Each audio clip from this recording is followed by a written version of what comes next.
On the fateful royal wedding day of Camilla and King Charles, amid the intoxicating music and dazzling lights, a horrifying secret was accidentally recorded, a dark secret that no one knew about. For long years it was buried deep under the cold ground, lying still in the infernal darkness next to deadly evidences that everyone feared to touch. Then suddenly 15 years later, when Camilla complacently thought she had firmly grasped the throne of power, the nightmare from the past unexpectedly resurfaced like a revived corpse. Ironclad evidence laid neatly in the hands of Princess Anne, the only princess daring to risk tearing apart the deadly veil of silence. From that moment, the past became a slashing blade, sweeping the entire royal family in an unprecedented storm. What exactly was that terrifying secret? And when the truth is exposed, will the dark ambition or ironclad justice be the final survivor? April 9, 2005. Windsor Castle was lavishly decorated like something out of ancient paintings. Under the pale gray sky of a spring morning, the chapel bells rang rhythmically in harmony with military music, and lines of cars filed into the stone-paved courtyard, all heading toward an event that the British press had awaited for years, the wedding of Prince Charles and Camilla Parker Bowles. People lined up along the avenue waving Union flags cheering. Some were genuinely joyful, others merely curious. For the many, this wedding was a big question mark about tradition, rather than a romantic story. While television broadcasted vibrant frames inside the chapel, the atmosphere was tense. Charles appeared in a neat military uniform, walking with a rare lightness, wearing a gentle smile that people hadn't seen in a long time, as if believing that from this moment, the past would be washed away. Beside him, Camilla leaned arms radiant and confident. She tried to keep her smile gentle, but her eyes gleamed with triumph, enjoying every glance that panned to her. Occasionally she whispered in his ear. Charles responded with a smile, and both chuckled softly, the kind of laugh from those who had just escaped the storm of public opinion, and believed they had stood firm. Princess Anne in a simple gray-blue coat walked slowly with cold eyes. She had never believed in the harmony this marriage promised, and only saw before her a stage play. William and Harry passed through the rows of seats with tense faces, trying to be friendly, but unable to hide their distance when looking at Camilla. The duchesses and dukes maintained etiquette, yet some sidelong glances revealed caution. Longtime advisors only nodded silently, as if implicitly reminding that the storm of public opinion outside was still suppressed behind these ancient stone walls. Behind the closed doors in the preparation room reserved for the bride, Camilla Parker Bowles stood before the mirror, adjusting herself, her hands trembling slightly as she fixed the veil, but her eyes showed no tremor, containing not a hint of nervousness from a woman preparing for her second marriage, but the gaze of someone about to achieve what she had plotted for decades. The middle-aged servant, George Whitmore, who had served the royal family for over 20 years, entered to report the schedule holding a small notebook and a pocket recorder. He often used to note things for convenience to avoid forgetting, and in that fleeting moment he accidentally pressed the record button, without realizing it. "Only 10 minutes left, ma'am." He bowed slightly. Camilla took a deep breath, then suddenly turned around, picked up the remaining glass of wine on the table, and took a small sip, perhaps, to calm herself. But after that, when only she and the old trusted servant were left in the room, the polite smile on her face vanished, replaced by a cold, calculating expression, and the words he said next were accidentally recorded, word for word, by the recorder in his pocket. "Do you know why I'm entering the family?" Her voice was low, but each word like a knife slash. "Not for love, certainly not for those cumbersome ceremonies out there, but because I want all the secrets they hide in these stone rooms. The secrets are my power, and once I have them all, no one in this royal family can touch me." Then, as if unable to suppress the boiling ambition, Camilla leaned down her voice, emphasizing each word, uttering 6 cold words that froze the entire room. "All this power will be mine." George slightly raised his head, stunned, not daring to utter a sound, his eyes wide open in surprise to the point of forgetting the bait. But Camilla seemed unconcerned. She stepped back to the mirror, continuing as if speaking to herself. Charles is really just a door. I need him to enter inside to lay hands on all files, all documents, everything that people have only whispered and hidden away for so long. Once I know everything, this royal family will belong to me, and those out there, including the public, including the press, will have to silently watch. Music from the great hall echoed and growing more lively. The servant wanted to leave to avoid hearing more things he shouldn't know, but his feet were as if nailed to the floor, and Camilla, as if to encourage herself, leaned down, speaking in a hoarse, low voice. "Everyone thinks today is the end of a controversy, but for me today is only the beginning. One day I will grasp all their secrets, and then no one can make me bow my head." A young assistant appeared at the door, announcing that the ceremonial procession was about to enter to escort. Camilla immediately changed her face, lifted the veil, adjusted her posture, and in an instant, the image of a calm woman preparing to enter the aisle appeared, as if no venomous words had just escaped. George retreated outside, his heart pounding, his hands trembling, holding the notebook unaware that in his pocket the recorder had stored everything. Throughout the ceremony he performed his duties as required, but his mind was uneasy, for he had witnessed the truth completely different from what the cameras outside were broadcasting. The wedding proceeded according to protocol. Thousands of lenses panned to the couple cheers unending, and when Charles and Camilla stepped out of the chapel, her radiant smile dazzled the crowd. Only Anne from the distant row seats observed with cold calmness. She saw more clearly than anyone the great delight flashing in Camilla's eyes. In the evening, when the castle had quieted, Mr. Windsor returned to the small room for staff in the annex, placed a notebook on the table, and opened the recorder intending to erase it for tomorrow's work. He simply thought that during the hectic morning, he might have recorded some noise by mistake. But when he pressed play, the sound from the small speaker made him freeze every sentence Camilla said in the sealed room. The ambitious admissions in the final 6 words like a cold knife all emerged clearly. He stood stunned for a long time, sweat beading on his forehead, sat down with his hands still trembling. One thought rising in his mind, he must report immediately to superiors or someone in the royal family, because what he had just heard was not just irresponsible words but a conspiracy. All night he didn't sleep, pacing back and forth, considering dozens of times about reporting and handing over the recording the next morning. But everything didn't have time to take shape. As soon as dawn broke, another servant knocked on his door, delivering an order. Mrs. Camilla wants to meet privately. In the private room, Camilla sat straight back no longer. With a gentle smile of the wedding day, she looked at him with eyes cold as a blade. "I know you overheard what I said yesterday, but I trust you," she said slowly, each word pounding like on stone. "And I also know your family is in dire straits. You have a young daughter needing medicine, a dilapidated house, about to be taken by the bank. I can solve all that, but in return you will keep silent, forever." Windsor was stunned, wanted to speak, but his throat was dry. He had never felt so seen through and cornered. Camilla didn't stop. Her voice became sweet but even more terrifying. "Don't think silence has no benefit. I will ensure your family lives peacefully as long as you are loyal. But if you choose the other path, I can't be sure what will happen." Between fear and love for his family, Mr. Windsor nodded. From that day all his family's debts were quietly paid. Medicine for his daughter was sent regularly. The price in exchange for all that was he had to remain silent, swallow everything he had heard and live for 15 years like a ghost carrying the secret of that day. He never forgot that moment, but he also never expected that the woman who once extended a hand to help him that day. That night Windsor remained quiet as any other night, but a dark binding tie had been created, one that would cling and hunt him for 15 years until everything suddenly exploded into an unforeseen storm. 15 years had passed since the wedding day. Windsor, the servant who once held the deadly secret about Camilla, had lived a quiet life, seemingly erased from the palace.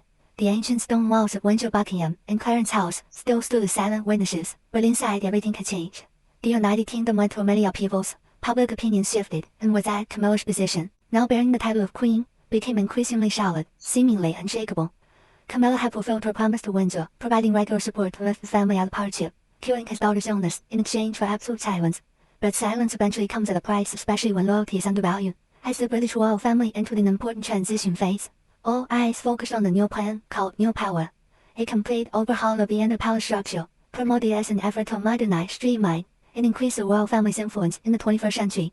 The overhaul would officially take place on June 10, 2025.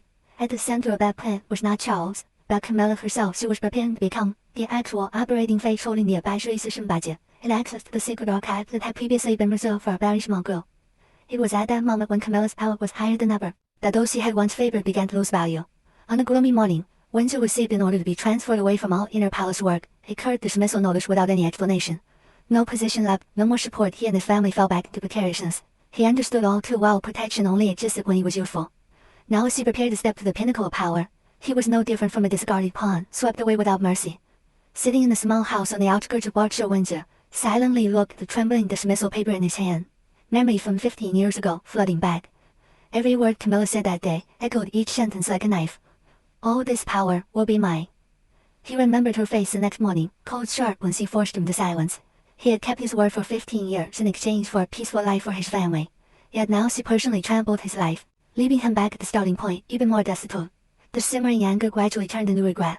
For 15 years he lived in the shadows, keeping the recording deep in the drawer, letting her climb step by step on the ladder of power. He had thought he was doing the right thing for his family, but the price paid today made him realize silence had aided and ambition was no end. While Windsor was falling into desperation at Buckingham, Camilla and Charles prepared for the new power plan, a restructuring praised by the media as royal reform. But anyone inside understood it was a tool for Camilla to seize full operational control. In the weeks before announcing the plan, people witnessed a series of old faces being sidelined. Each personnel decision of hers was like a calculated chess move, disintegrating the traditional retinue system and replacing it with people loyal only to her. Princess Anne, throughout the long period, chose to keep her distance, performing her duties, staying away from internal disputes. But recently she increasingly felt a change in the palace atmosphere. Familiar faces of the old advisory team disappeared one by one, replaced by new faces, people loyal only to Camilla, no longer to the royal family in general. At parties Anne observed the old advisors avoiding interaction, their eyes full of apprehension. Whispers spread along the corridors. Some said they had seen the envelopes exchanged behind doors. Others recounted that some high-level palace officials suddenly withdrew after private negotiations, and those who refused to cooperate were all pushed to the sidelines. The climax was on an autumn evening. At the royal banquet she witnessed a group of long loyal advisors excluded from the guest list. No one said it out loud, but everyone understood this was no longer the bound royal family as before. In the golden light of the great hall, when Camilla entered with Charles, Anne suddenly remembered the wedding day 15 years ago. The image of Camilla in her wedding dress, the knife-sharp words in the sealed room. But that intuition now echoed strongly, and with her instinct Anne understood, there must be something in the past explaining the current ambition. It was that moment that ignited a determination in Anne she would find the root of it all. The next day she began investigating, not officially, not publicly, just quietly using long-standing relationships. In discreet visits to areas for former staff she heard many stories. An old housekeeper spoke about envelopes appearing behind doors. A former secretary talked about how Camilla eliminated those who didn't obey. And then the name George Windsor appeared like a secret never told. People said he had been a co-servant for 15 years. But just before the plan was announced, the palace bustled with secret meetings. He was then transferred and disappeared, leaving only rumors that Camilla had taken care of his life. No one knew why. No one knew what secret he held. Hearing that, Anne felt like a link had just clicked into place. If Camilla had intervened so deeply to push someone out of the palace, there must be a reason. On a gray afternoon she went to Berkshire. The small road led to the dilapidated house where Windsor lived in poverty, clear evidence of betrayal. When opening the gate she saw him sitting on the porch, his eyes sunken and tired, holding the crumpled dismissal paper. The moment their eyes met, Anne knew she had found the right person. Meanwhile at Buckingham the new power plan was being prepared intensively. Camilla appeared before the media lenses with a calm smile, but inside she was certain that in just a few months all the royal secrets she had craved since entering the wedding would be at her hands. She had no idea that just as she thought she was reaching absolute power, those she thought she had trampled long ago were rising, and that the most silent woman in the royal family, Princess Anne, had stepped out of the shadows carrying a question. What had Camilla hidden from 15 years ago? The answer was about to be unearthed, starting from the abandoned servant Windsor. Princess? His voice was hoarse with emotion and surprise. Anne looked at him, her voice low and calm, but unable to hide the weight of a determination that had been brewing. We need to talk, Mr. Windsor. In the small room, wind whistled through the door cracks, making the zinc curtain sway. The faint afternoon light shone on the old man's face, highlighting the deep wrinkles of a person who had endured too much oppression. He sat down on the wooden chair, his hands trembling, intertwined, facing Anne. The woman he knew was the most straightforward among the remaining royal members. Anne didn't beat around the bush. I've heard many stories, Windsor. I heard you were fired at before, that you were Camilla's closest from the wedding day, and were helped by Mrs. Camilla. But I want to hear the truth, and you'll hear from you yourself if you discover something. I think the royal family's about to fall into her hands. He was silent for quite a while then. As if no longer able to hide, he began to speak, his voice low, each word like digging up painful memories. Your Highness, that day I was just a middle-aged servant working quietly. I always noted with a small machine to avoid mistakes. That day before the wedding hour, I was sent to the preparation room to report the schedule. I didn't know that just one accidental press of the record button, my whole life would be swept into a secret. Anne listened attentively without interrupting. He took a deep breath, his fist clenched tightly. See, Camilla, when only I and she were left in the room, said words that even now I still shudder. Not a bit of love, not a bit of respect. She said she entered the royal family for nothing else but ambition, that she would take all the secrets of this palace to control everything. The final 6 words, I remember forever. All this power will be mine. The recount echoed in the small room, making the atmosphere set to the point Anne could feel each beat of her heart, but she remained calm, her voice lowering. And then you listened to it all again that night, he nodded. I intended to report immediately to superiors. All that night I didn't sleep, just thinking about responsibility, about the honor of the royal family. But the next morning, she called me in. His eyes suddenly darkened, as if remembering the moment of being cornered. She said she knew my family situation. My daughter was seriously ill, my house was about to be taken by the bank, and she promised to take care of everything. She told me, be silent, and your family will live. But if you speak out, I won't be responsible for what happens. Anne slightly closed her eyes. She could imagine that scene, a trap with no escape. And you accepted, she said. His voice trembled. I bowed my head. That day she turned me into a debtor. My family was saved, but from that moment I was only a shadow carrying a secret I was never allowed to utter. He looked up at Anne, his voice broken. Princess, she kept her promise for many years. I remained silent, living in anxiety. But when she began to seize everything, when she fired me without a word, abandoning my family back to destitution, I understood silence saves no one. I was wrong. My silence helped her go this far. Anne let him speak, and then she asked straight a question she had held in her heart since entering this house. Do you still have the recording? He stood up, slowly walked to an old wooden cabinet, opened the deep drawer inside. He took out a small tin box carefully to the point his hands trembled. When he turned back, his eyes lit up a bit, the light of liberation. This is everything I've kept for 15 years. I intended to bury it with me. But now, if I keep silent, this royal family will become what she wants. I can't let that happen. Anne received the box, her hands heavy. She knew inside was not just a recording. It was the passive fuse that could blow away the entire image Camilla had built over 15 years. She opened the box. Inside was an old recorder, still intact. Mr. Windsor pressed play. Camilla's voice echoed cold, clear word by word, like pulling everyone back to that day. In the small room, those words didn't just resound for the second time. They pierced through time, connecting today with the past, turning the present into the result of a conspiracy prepared long ago. When the recording ended, the room sank into silence. Windsor bowed his head, his thin shoulders shaking. Princess, this is the only truth I have. I hand it over to you. Not for revenge, but to correct my mistake. If you hold a press conference to expose, I can stand as a witness to Camilla's words. Anne stood up, approached and placed her hand on his shoulder. You did the right thing today. From now on, the rest is my job. She turned to leave through the door, her mind already outlining the path she would take. Outside, the cold wind stung her face, but her eyes burned with determination.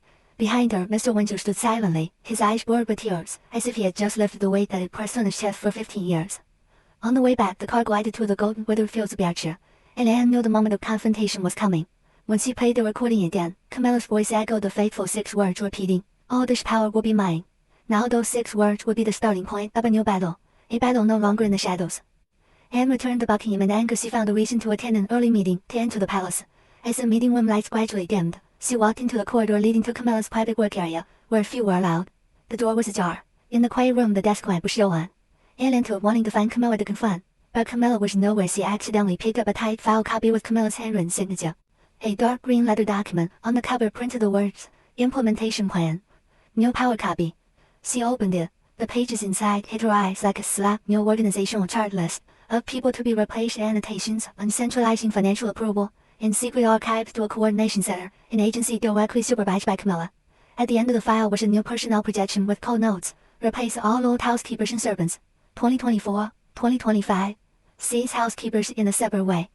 Anne closed the file, her face calm to the point of coldness.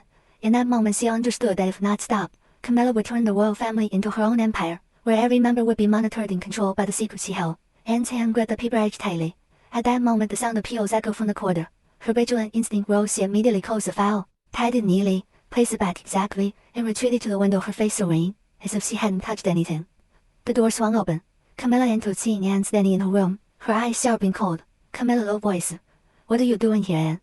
Anne turned, slowly walking toward the door, as if not to rush her, passing by and shut the lights still on. "I thought, it's interesting how this room in the dead of night is so quiet." Camilla closed the door, stepping forward, her voice lowering.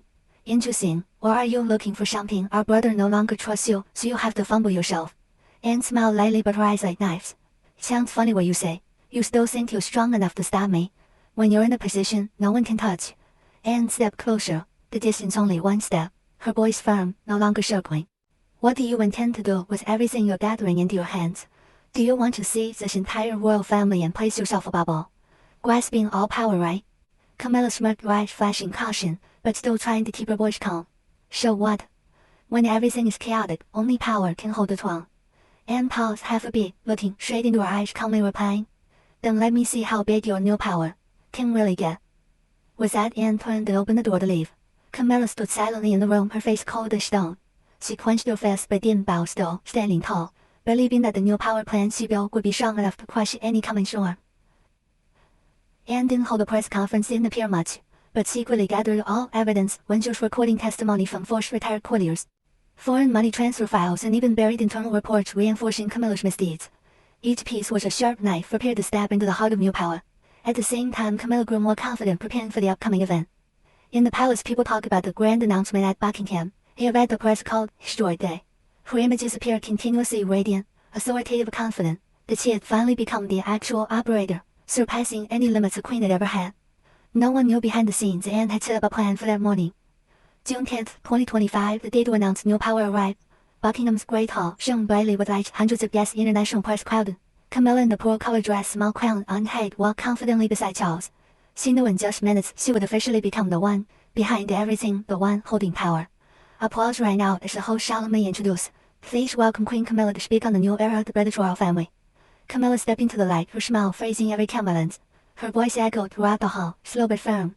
"New power is not to replace anyone, but to strengthen a stronger, more united royal family steadfast against all changes. Today I stand here not just as a queen, but as the one who will open a clean and resolute era for us. This is the time for everyone to turn a new page, and I will be the leader." Applause thundered, resounding through the great hall. Cameras flashed continuously, guests stood clapping. In that moment, Camilla believed that everything belonged to her. But as the applause subsided, the commotion from the end of the hall arose. The large door opened and all eyes turned to a familiar figure. Anne. The host stammered. Princess Anne.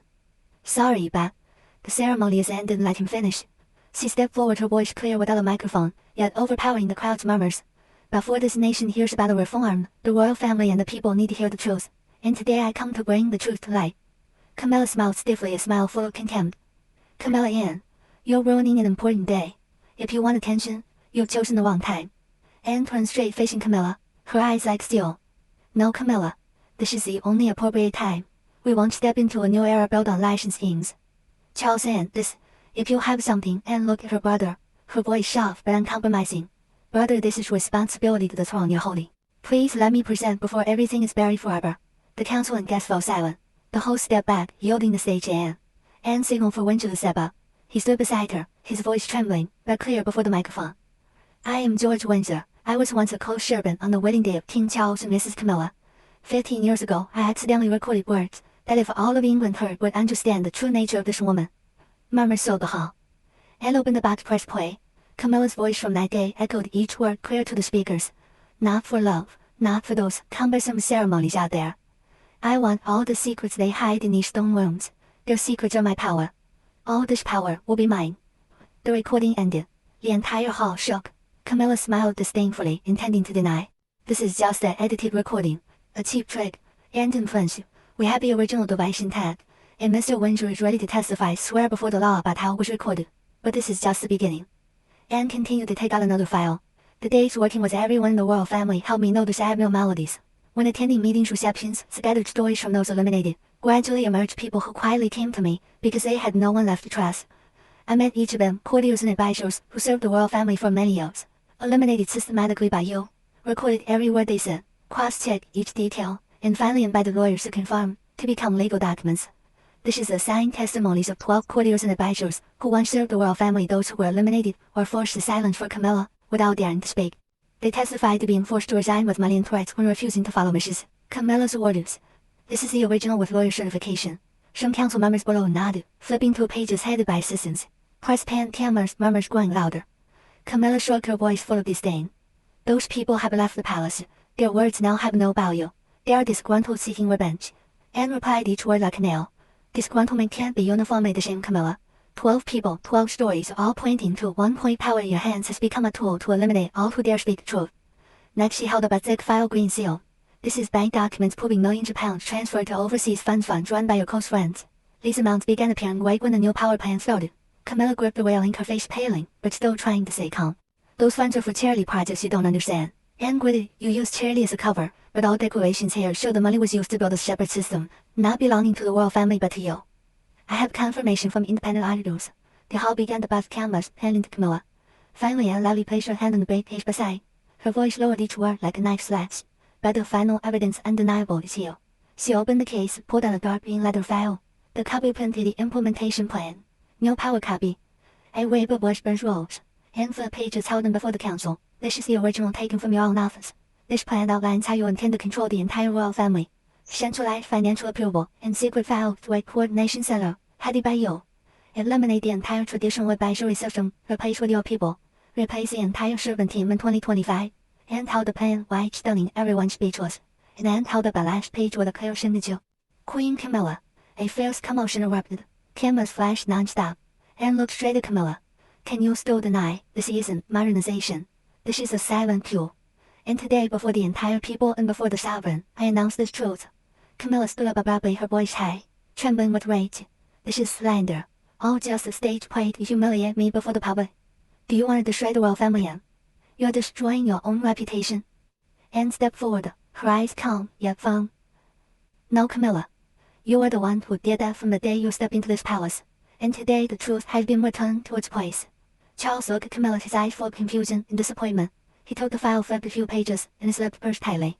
The entire hall sank into heavy silence. Anne continued this time, her voice louder than ever. I don't speak for myself alone. I speak for dozens of people you eliminated for a servant pushed to the streets, after 15 years of silence, for the loyalty and honor you trampled.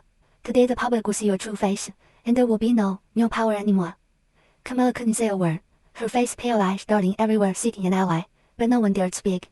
As soon as Anne's last words ended, camera sounds and reporters calling echoed like a hailstorm. Flashlights blinded the hall, drowning the indignant murmurs. Questions poured like arrows. Princess Anne, did the royal family know about this plan before? Do you intend to hand this file to an independent investigation agency, Mr. Windsor? Why only now do you speak out? Questions intertwined, noisy to the point security had to form a line, rocking between the main stage and press seats. The guest crowd chaotic, many stood abruptly whispering in confusion and shock. The advisors who once hovered around her, those she had supported for 15 years, quietly left their seats one by one, not a glance back. They understood the game was over. Charles said nothing. He slumped into his chair, one hand on his forehead, the other on the file with Camilla's signature. In his silence, Camilla found no more excuse. The smile she once held firm like a mask suddenly shattered. The whole room now only had cold white light shining straight on her face. She tried to lift her head, seeking a sympathetic look, but received only alienation and astonished eyes from everyone. A reporter at the back suddenly exclaimed, echoing the hall. "No one believes you anymore, Your Majesty." The words like a final knife. Everything in her broke. Camilla clutched the podium edge, forcing herself to stand. But before she could step away, Anne advanced straight, standing face to face. Her voice calm, yet cold, each word clear. In the dead silence faced Camilla. "I warned you long ago, but you chose to ignore. This isn't everyone's betrayal of you, but punishment for what you did to this royal family. Today everything you used to crush others has come back to you. This is just the beginning." Anne stepped back, her eyes not leaving Camilla's dazed face. She turned her back, trying to keep each step straight, but her thin shoulders trembled slightly. The high heels clicked rigidly on the marble floor. No one stopped her. No one called her name. For the first time in her life, Camilla felt truly alone. The third day after the chaotic announcement, Buckingham Palace was silent. The flags, once flying vibrantly, were lowered halfway, as if signaling the end of an era of power just revealed, but buried before it began. In the vast rooms, the ancient stone walls still stood tall, but the atmosphere inside had completely changed. Camilla was summoned to a close meeting of the Palace Council and senior royal family members. On the long table covered in green velvet files, stacked high, all evidence Anne had presented. She sat at the head, but this time no smile, no greeting nod. Every eye was cold. In the same session, the Royal Council also announced they would grant Mr. Windsor, who stood up to tell the truth, a lifetime allowance enough for him and his family to live peacefully till the end. They thanked his honesty and courage, seeing it as compensation for the 15 years he endured silence to protect his family. This news spread outside, moving public opinion, and calling him the servant who saved the royal family's honor. When the meeting ended, the decision was made. Camilla would leave Buckingham, temporarily suspend all royal privileges. No one dared call her queen anymore, only the name Camilla Parker Bowles like an ordinary woman. Charles didn't stand to defend her. He only bowed his head, shoulders slumped, looking out the window without glancing at her eyes once. That silence hurt more than any condemnation. Camilla stepped out of the meeting room, heavy wooden door slamming behind her. She walked through the corridor. This time, no one dared converse. No polite greetings, no signs of the respect she once forced. Everything vanished as if it never existed. The next day she quietly left Buckingham. No luxurious carriage, no escort, only an ordinary car taking her to Clarence House, where she once considered her base. But as the car rolled, she knew she was no longer part of the royal family. In that familiar room, once full of pride, now only deadly silence. Camilla removed each piece of jewelry, each ring, placing them on the table, like shilling masks. The mirror reflected a woman who had gone through everything, climbed the highest but finally fallen to the deepest abyss. She looked into her eyes, seeing only fear, and a big unanswered question. Why did everyone abandon her all at once? As night fell, London, city lit up, but to her everything dimmed. No more meetings, no servants, no packed schedules. Things she once dreamed and controlled for 15 years. Only her alone, a tiny shadow in the wide room. The fifth day after the scandal press, flooded with articles, images of Camilla's downfall. Everywhere big headlines. The most powerful woman in the royal family falls. New power turns into disaster. Camilla Parker Bowles leaves palace in disgrace. No one stood by her, even though she once favored stay silent to keep their own pets. Camilla didn't read the papers, but she couldn't stop the sounds outside the door, couldn't avoid images on TV when turned on. All reminded her of one thing: everything was over. That night she locked herself in the room, drew the curtains, turned off all lights. Only golden light from a small desk lamp shone on old papers she gathered. Notes, plans, charts she once believed were weapons to control everything, now just meaningless papers. She flipped each page, hands trembling, each line like a knife reminding of the illusion crushed right before her eyes. Camilla placed the file on the table, held her head with both hands. In the quiet room, rapid breathing echoed like her own footsteps, fleeing something invisible. Then she burst into tears. At first just a few silent tears falling on her hands, but then sobs grew choked like a broken dam. She cried for everything, for years of humiliation, for calculations built like a fortress, but collapsed in one day for the truth that from now on, she had no one beside her. The crying grew more intense, turning into heart-wrenching screams. She collapsed to the floor, hands clawing the silk carpet, hair disheveled, face choked. In that moment, the woman who once thought she could control everything was no different from an abandoned soul. Tears flowed endlessly. She cried and muttered as if speaking to herself, to the past. This can't be the end. I did everything for this. I endured humiliation for so many years. Why now does everything abandon me? But no answer came. Only wind blowing outside the window and the clock ticking cold beats. All that night Camilla didn't sleep. She sat by the window, eyes vacant, looking down London streets. For the first time in years, she no longer felt this place was hers. Her mind only empty. The next morning people saw her room in disarray. New power drafts torn scattered on the floor. The large mirror cracked long from being flung, and she slumped in a corner, gray hair cascading over shoulders, eyes dazed. Servants were ordered to keep distance, only place stood at the door, no one dared enter. News of her removal from all royal activities was officially announced at noon, and from that day no one saw her appear anymore. The room became Camilla's only remaining world, a narrow, gloomy world where a woman once holding grand ambition, now only quiet to exhaustion, cried until everything in her heart shattered, then fell into endless silence, and the era ended. The price of power isn't losing everything. The price is when at the very top then falling alone, and no one extends a hand to help anymore.